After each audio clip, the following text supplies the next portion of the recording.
Capítulo especial en la pizarra del Desmarque para analizar brevemente a una de las sensaciones o al equipo revelación directamente de la temporada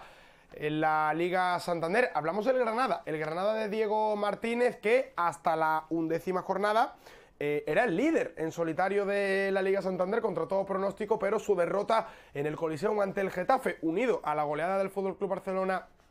ante el Real Valladolid en el Camp Nou, propició que el FC Barcelona se quedase como líder en solitario. Un Granada que juega el domingo a las 9 de la noche ante la Real Sociedad en el Estadio de los Cármenes, en un partido también entre, podemos considerar también a la Real Sociedad, evidentemente un equipo que en este inicio de temporada está haciendo las cosas francamente bien, otro de los grandes candidatos a Europa. Veremos si el Granada es capaz de mantenerse ahí en esa zona europea. Un Granada que habitualmente Diego Martínez opta por un esquema, aunque ha ido cambiando, dependiendo del rival y de las jornadas, pero habitualmente observamos línea de 4 defensas con un doble pivote, dos jugadores muy rápidos y desequilibrantes por fuera, con un segundo delantero y un media punta y un atacante. Como decimos, dependiendo la jornada, porque por ejemplo,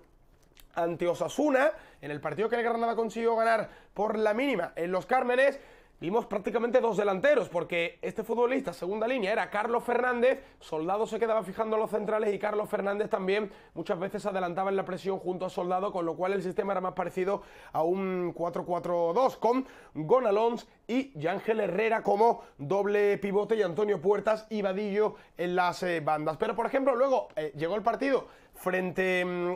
al Betis, que también ganó el Granada por la mínima 1-0, y sí que vimos, ¿no?, a Ramón Aziz, por ejemplo, como enganche, como media punta, con Carlos Fernández de delantero. Se quedó Soldado en el banquillo, toma por la movilidad, en este caso de Carlos Fernández, Diego Martínez, y Vadillo y Darwin Machis en las bandas. El mismo desequilibrio, evidentemente, porque son dos futbolistas de 1 contra 1, de darle amplitud al campo y de buscar la superioridad por fuera para centros laterales y llegadas de los atacantes del Granada, siempre con un doble pivote defensivo formado por Yángel Herrera y Gonalons, de carácter más defensivo, aunque con Gonalons también bueno en la circulación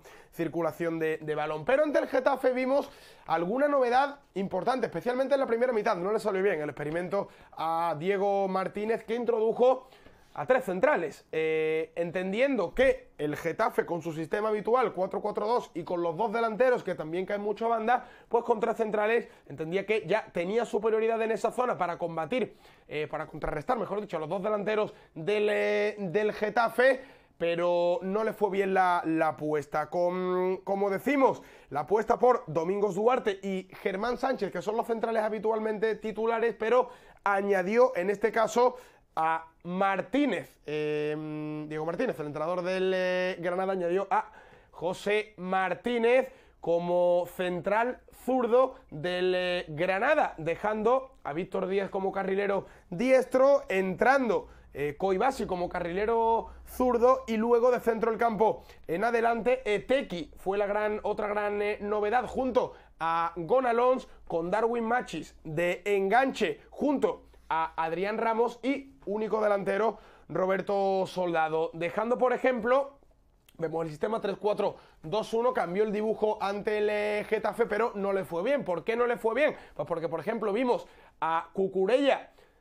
muy libre, tirar el slalom hacia adentro, le salía en la jugada del gol, en la jugada del primer gol del Getafe, salía de sitio el central, el que estaba por dentro, que era Domingos Duarte, y eso provocaba que los otros dos centrales tuvieran que cerrar en la cobertura, pero Ángel entraba completamente libre por esta zona, lo vio Cucurella para el primer gol del Getafe. Desajustes también vimos, por ejemplo, cómo Ángel atacaba la espalda aquí de Martínez en diagonales del Getafe al jugar con tres centrales. Los carrileros no prestaban esa ayuda en defensa, especialmente por esta zona, y eso provocaba que el Getafe llegara con mucha claridad. Tampoco dominó el balón parado el Granada y se encontró con ese tanto en contra, el 2-0, el gol de Arambarri, que dificultaba mucho la situación. Luego es cierto que el Granada ya con los cambios recompone un poquito el equipo, sobre todo con la entrada de Antonio Puertas, vuelve ya a su sistema más habitual y vimos a un mejor Getafe, que funciona bastante mejor, a un mejor Granada, perdón, que funciona bastante mejor con el sistema 4-2-3-1 habitual, aunque por ejemplo con ciertos matices, porque por momentos también, lo vimos en el Santiago Bernabéu, puede ser un solo pivote y dos interiores con llegada. Un equipo que habitualmente intenta incomodar al rival en campo contrario, pero que tampoco tiene problema en hacer un repliegue en zona media, juntando los espacios, cerrando los espacios por dentro y provocando al rival salir por zonas intrascendentes para que luego, cuando intente